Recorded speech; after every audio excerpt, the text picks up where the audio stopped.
deputado afastado Eduardo Cunha se defende na Comissão de Constituição e Justiça. 14 parlamentares já se candidataram ao cargo de presidente da Câmara, que será eleito nesta quarta-feira. E esta edição destaca também: deputado estadual ouvido pela CPI da máfia do futebol denuncia desvio de recursos na concessão do Estádio Mineiro. Comissão de Educação aprova a proposta que prevê a aplicação de provas de segunda chamada sem a cobrança de taxa.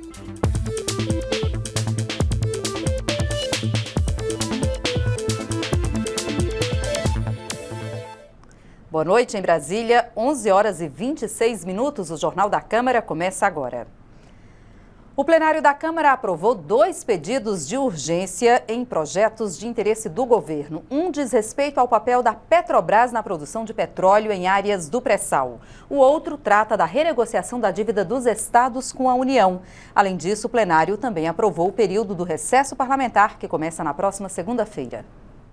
O primeiro item da pauta aprovado foi requerimento assinado por vários líderes partidários para que entre 18 e 29 de julho não sejam realizadas sessões na Câmara dos Deputados. Com a aprovação do requerimento, a Casa fará o que é conhecido como recesso branco. Em seguida, os deputados votaram o pedido de urgência para o projeto de renegociação das dívidas dos estados com o governo federal. Para alongar a dívida, os estados devem adotar medidas de restrição fiscal, como corte de gastos e aumento da contribuição previdenciária dos servidores públicos. O deputado Arnaldo Faria de Sá acredita que esse ajuste fiscal penaliza os servidores e se posicionou contra a urgência do projeto. Os servidores não podem pagar a conta das burradas dos seus governadores, que assumiram dívidas que não poderiam assumir, compromissos que não poderiam assumir, e de repente hoje, para poder negociar a dívida do Estado com a União, quer transferir todo ano para os servidores. Aqui não está prejudicando em nada os servidores. Aqui está resolvendo um problema dos estados, graças à acessibilidade do governo do presidente Michel Temer.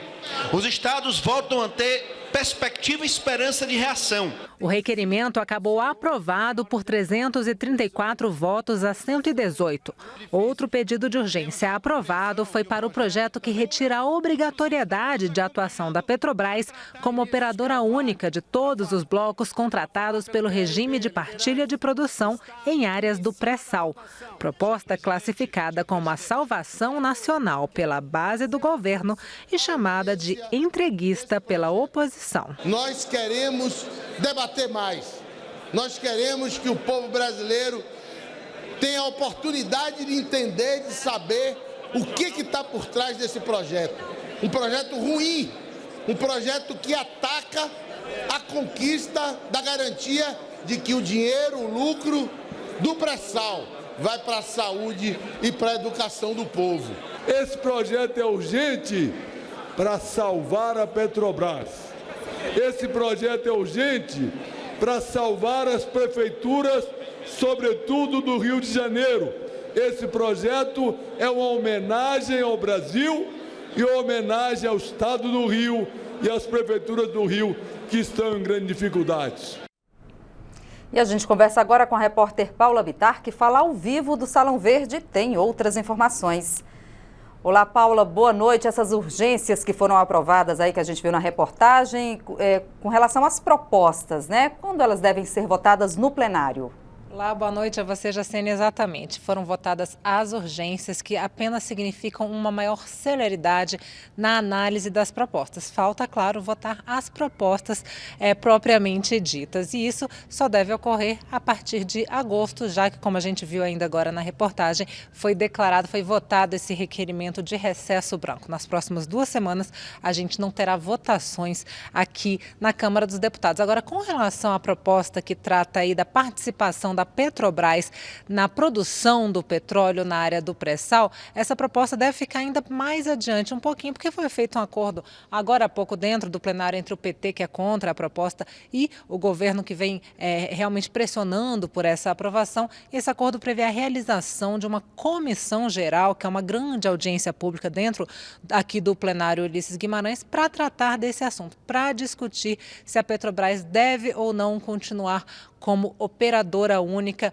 na área do pré-sal. Depois disso, apenas que deverá ser votada essa proposta. Mas, de qualquer forma, em julho não dá mais tempo, Jacene. Paula, os deputados também votaram uma medida provisória que trata de crédito consignado, né? Exatamente, isso aí, a medida provisória que permite ao trabalhador que quiser ir no banco e pegar um empréstimo com consignação em folha, ele vai poder usar mais uma garantia, que é justamente os recursos que ele tem na conta dele, ali no fundo de garantia do tempo de serviço, o FGTS, ou seja, ele pode colocar aquele saldo da conta dele, 10% do saldo da conta dele, como garantia na hora de pegar um empréstimo consignado. A medida provisória foi aprovada ainda agora aqui pelo plenário e segue para análise do Senado Federal. Teve mais uma aprovação que a gente não comentou ainda, que foi a aprovação do texto do Acordo de Paris, acordo que foi assinado por mais de 170 países depois da realização da COP21, que é a conferência sobre clima que foi realizada no ano passado, final do ano passado, em Paris, e traz uma série de compromissos climáticos relacionados a todos esses países. Foi assinado pelo Brasil, foi aprovada hoje aqui pelo plenário da Câmara, também segue para o Senado, Jacene. Obrigada, Paula, pelas informações. E ficou para esta quarta-feira a votação do recurso do deputado afastado Eduardo Cunha contra o parecer do Conselho de Ética que decidiu por sua cassação. A defesa foi feita pelo próprio ex-presidente da Câmara na Comissão de Constituição e Justiça. Primeiro, o advogado Marcelo Nobre fez uma argumentação prévia, mas coube ao deputado Eduardo Cunha, por cerca de 2 horas, a defesa contra a decisão do Conselho de Ética. Ele pediu no recurso que todo o trabalho do Conselho, que durou mais de 8 meses, fosse anulado para que o processo recomeçasse do zero. Cunha apresentou 16 justificativas para o pedido. O parlamentar alegou que está sendo vítima de adversários políticos. Vale tudo quando a gente quer caçar alguém. Vale tudo quando a gente quer exercer a nossa vingança política. Vale tudo. E esse vale tudo não pode ser da forma como está sendo colocado. Cunha ainda prometeu que, se for derrotado, acionará o Supremo Tribunal Federal para fazer valer os seus direitos. É uma ilegalidade, uma nulidade que dá curso a um processo decisório nulo, que obviamente vai ser questionado. Obviamente, não acho que isso não vai ser questionado no Supremo Tribunal Federal. Claro que é. Isso é um nítido cerceamento de defesa. Em vários momentos, Cunha atacou o presidente do Conselho de Ética, deputado José Carlos Araújo. O presidente do Conselho de Ética, ele não tem esse despreparo que aparenta ter em função das suas decisões. Ele errava propositalmente com o intuito de ser reformado as suas decisões e que ele pudesse me culpar de manobras e ficar aparecendo na mídia. É o Júlio experiente. Ele reclamou no recurso que fez de 16 itens. Dos 16 itens, o relator rechaçou 15, acatou um único e que vai ser derrotado na CCJ. O relator do processo na CCJ foi o deputado Ronaldo Fonseca. Ele acatou somente um dos pontos pleiteados por Cunha e considerou que a votação do relatório final no Conselho deveria ter sido feita pelo painel eletrônico. Ele condenou a votação feita de forma nominal, em que os deputados declaram o voto ao microfone. A reunião teve que ser encerrada por conta do início da ordem do dia no plenário da Câmara. Com isso, a votação foi transferida para esta quarta-feira, a partir das 9h30 da manhã. O processo está na fase de discussão e ainda faltam 34 deputados inscritos para falar por até 15 minutos. Eduardo Cunha ainda contestou a possibilidade de o deputado Marcos Rogério votar na CCJ contra o recurso. Cunha alegou que Marcos Rogério foi o relator do processo no Conselho de Ética e, por isso, estaria impedido de opinar sobre o seu próprio trabalho. Diante do argumento, o deputado Marcos Rogério achou por bem abrir mão do voto, transferindo o direito ao suplente.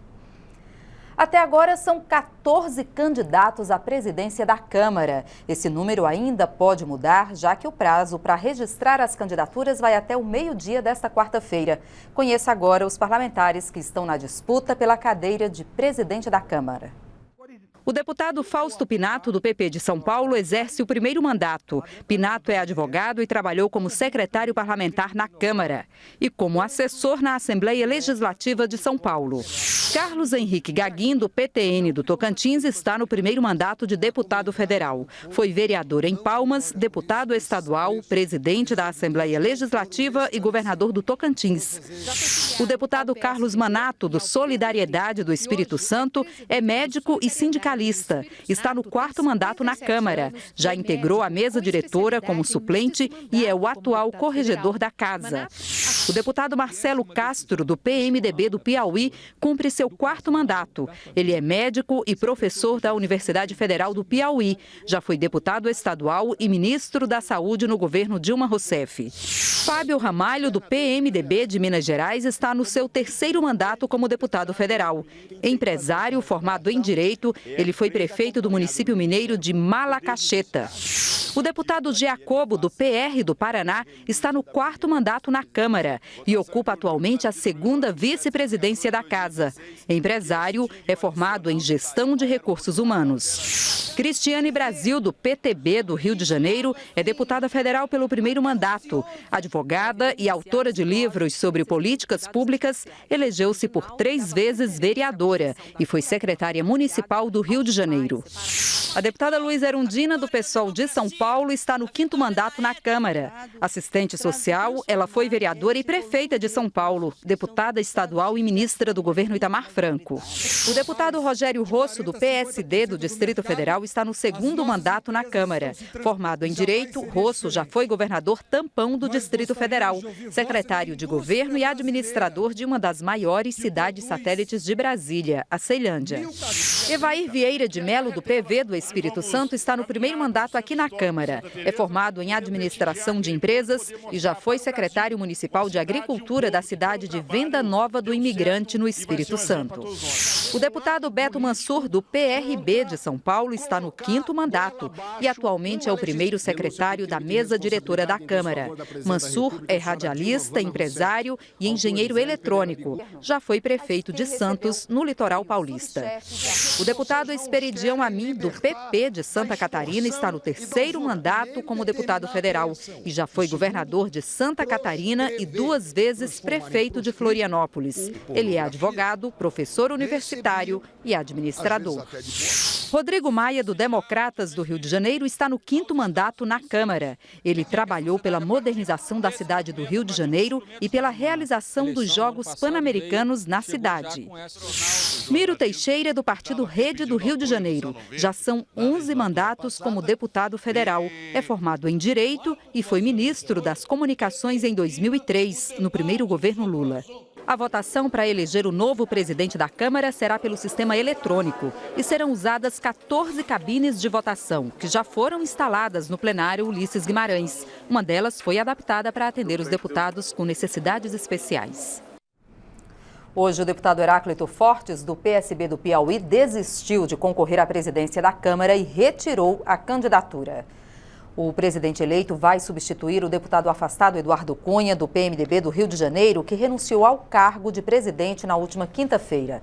Quem vencer a eleição ficará no comando da Câmara até fevereiro do ano que vem. E veja agora um passo a passo de como será a eleição do novo presidente da Câmara. O presidente eleito terá mandato até fevereiro de 2017. São permitidas candidaturas de qualquer bancada representada na Câmara e também candidaturas individuais. Os deputados podem registrar candidatura até o meio-dia de quarta-feira e podem retirar a candidatura até 1 hora antes do início da sessão. A ordem em que os nomes dos candidatos aparecerão na urna eletrônica será definida por sorteio. Assim que a sessão começar, cada candidato terá 10 minutos para falar. Depois disso, terá início o processo de votação. O voto é secreto e será registrado em urnas eletrônicas instaladas no plenário. Se nenhum candidato conseguir metade mais um dos votos dos deputados presentes, será realizado um segundo turno entre os 2 mais votados. Está previsto um intervalo de 1 hora entre os turnos. Cada um dos 2 candidatos terá novamente 10 minutos para falar no segundo turno. E aí, vence o que tiver mais votos.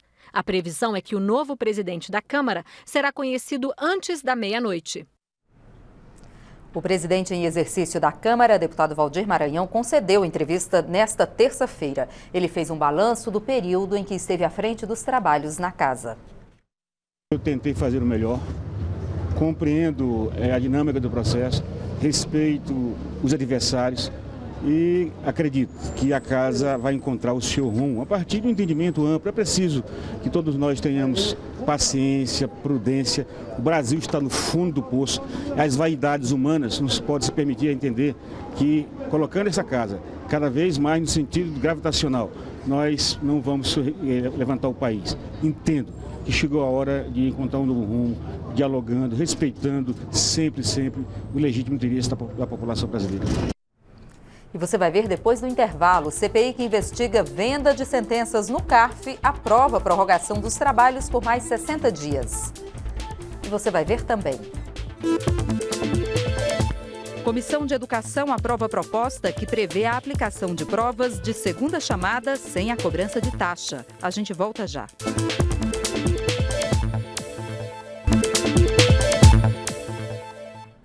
A CPI que investiga a venda de sentenças no CARF, o Conselho Administrativo de Recursos Fiscais do Ministério da Fazenda, decidiu por 16 votos a 10 prorrogar os trabalhos da comissão por mais 60 dias. Os deputados querem mais tempo para tentar ouvir o depoimento de envolvidos no esquema de fraudes bilionárias. Enquanto os deputados não chegavam para que o quórum fosse alcançado, o presidente da CPI, que investiga fraudes no CARF, decidia. A comissão de inquérito seria encerrada nesta sexta-feira se a maioria dos deputados não votasse a favor de sua continuação.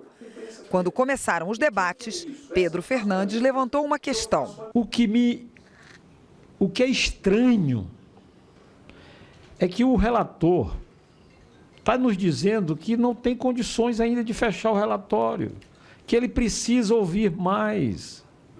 E aí a casa toma uma decisão de prorrogar a CPI do futebol por mais 60 dias e não prorroga essa CPI do CAF.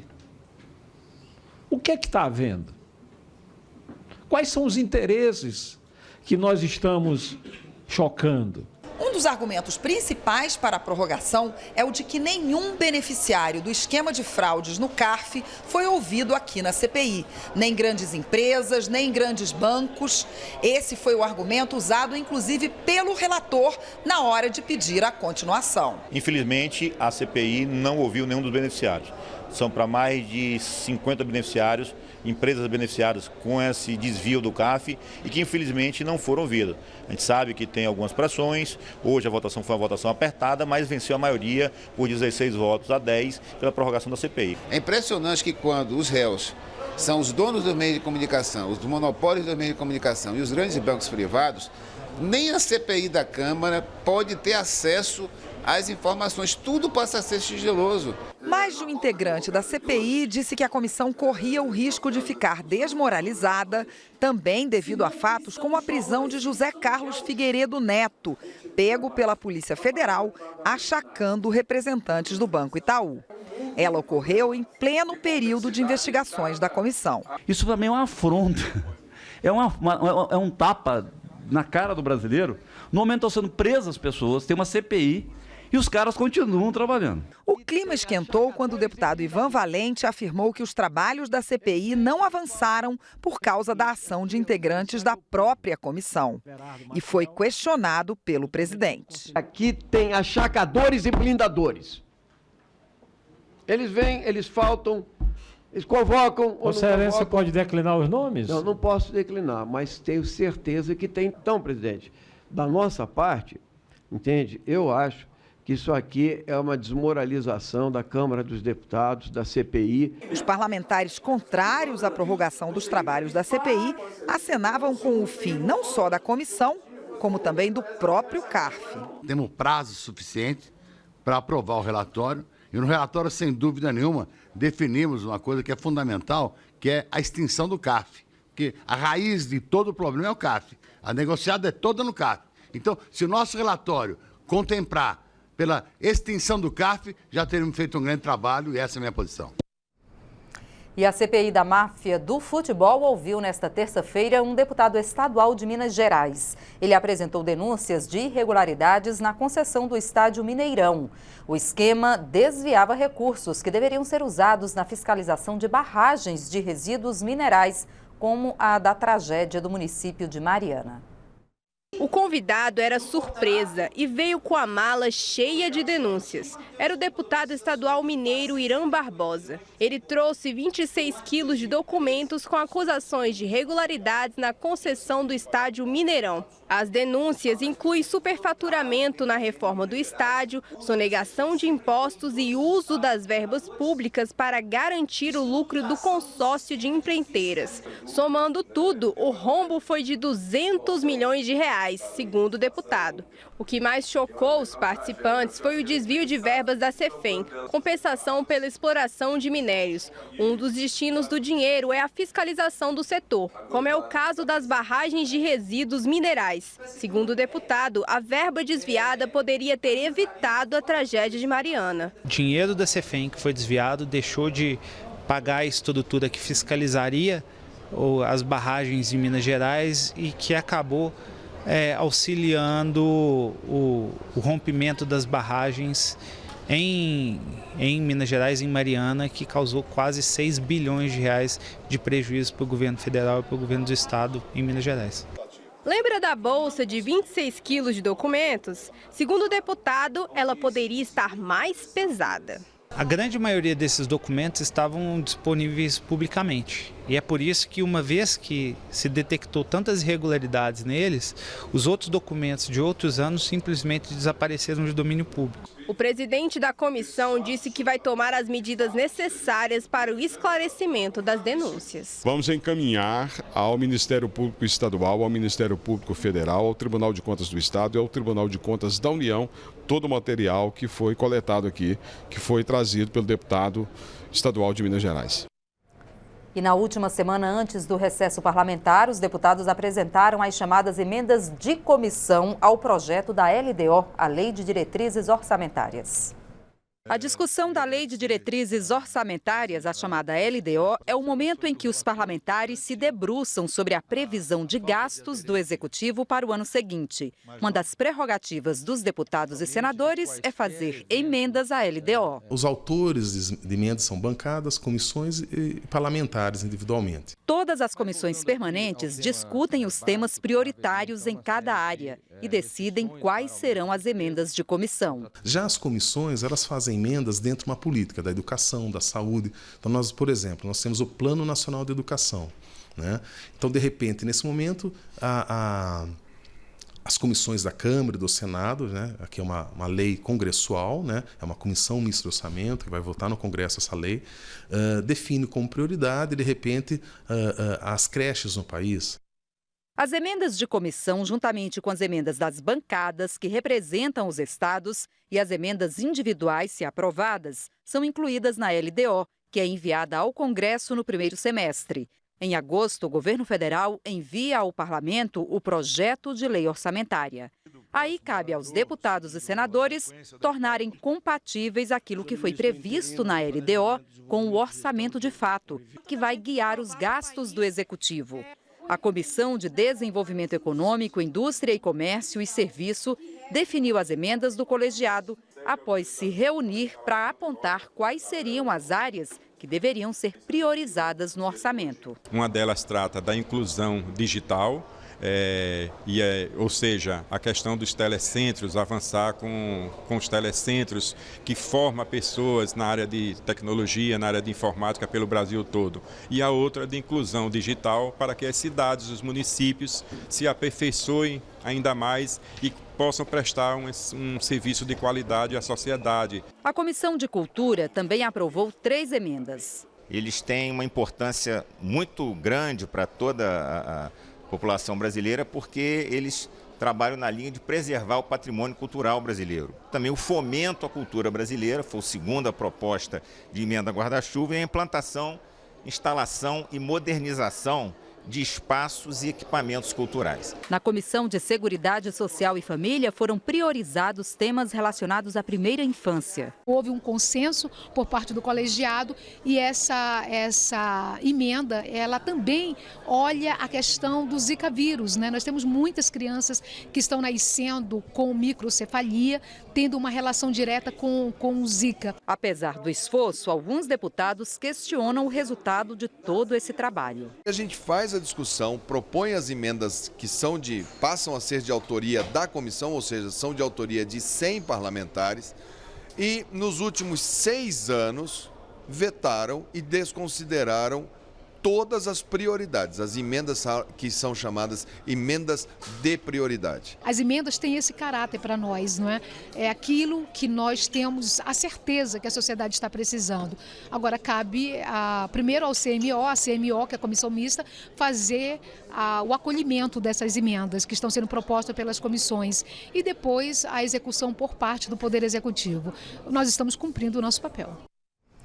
A Comissão de Educação aprovou proposta que prevê a aplicação de provas de segunda chamada sem a cobrança de taxa. A decisão deve valer para as escolas públicas e particulares do ensino básico e superior. Mas para ter esse direito garantido, a ausência do estudante à primeira chamada deve ser justificada. Atualmente, a escola pública ou particular pode cobrar uma taxa para preparar e aplicar uma segunda prova ou avaliação, mesmo que os pais do estudante justifiquem sua ausência no primeiro teste aplicado. Mas o projeto de lei do deputado Johnny Marcos proíbe a cobrança de qualquer taxa pela realização de prova em segunda chamada, quando a falta na primeira ocorrer por motivo de saúde, amparado por atestado médico ou odontológico ou por motivo de força maior.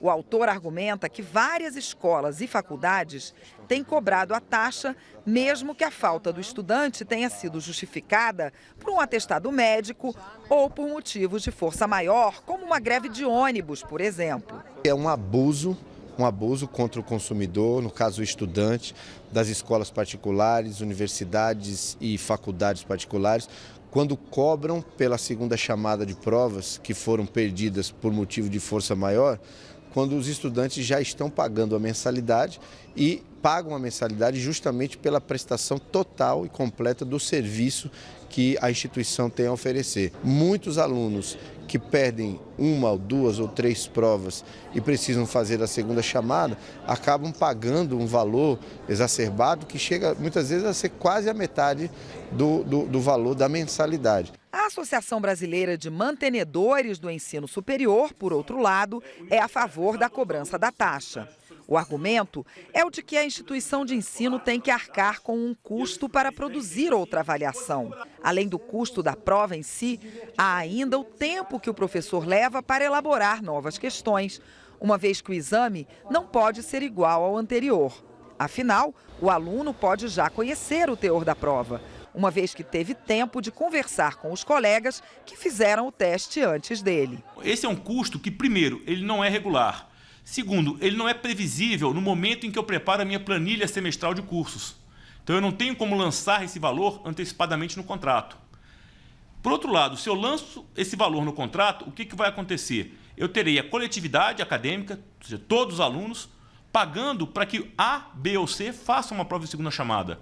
E aí vão acontecer o quê? Aquele aluno que jamais fez uma segunda chamada, nunca precisou ou nunca se socorreu desse método, vai acabar custeando um serviço para atender a uma necessidade individual. A proposta já havia sido aprovada em 2015 pela Comissão de Defesa do Consumidor. Agora só falta a CCJ dar seu parecer. Se aprovado o projeto e se não houver recurso ao plenário da Câmara, o texto segue direto para o Senado.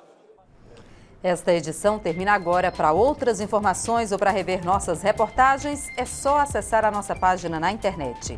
O Jornal da Câmara volta amanhã. Até lá. Tchau.